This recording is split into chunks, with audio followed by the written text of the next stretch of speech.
So I'm back in St. Anne's Bay Hospital, but I'm not in the hospital. It's a dear friend of mine, a 47-year veteran teacher who has served Jamaica. Was the lady that had a private school behind me where I live. And she basically deals with all the children that the regular school system isn't equipped to handle, we'll say.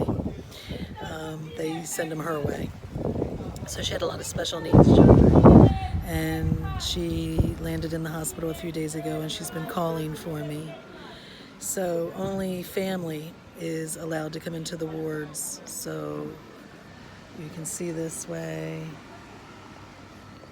You can see this way.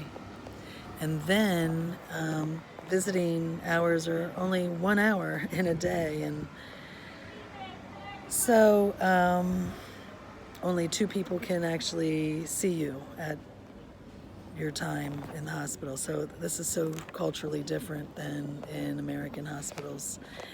And not just that, for me to be able to get where I'm sitting right now, I was brought in advance of the visiting hours, so the ward is not open yet.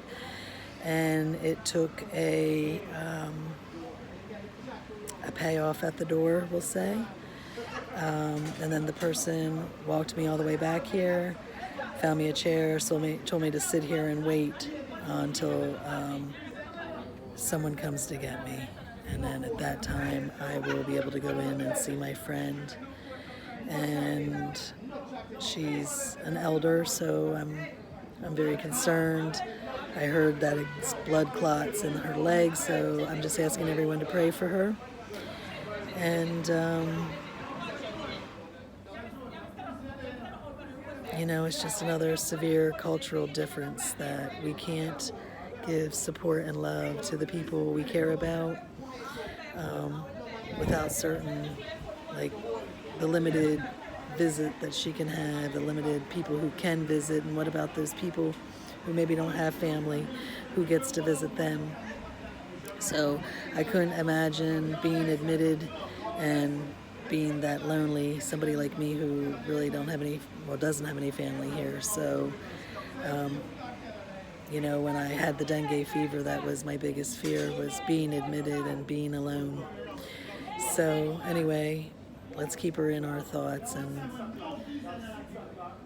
what a blessing all the people who she served have had in that experience, because she's a lovely, lovely woman.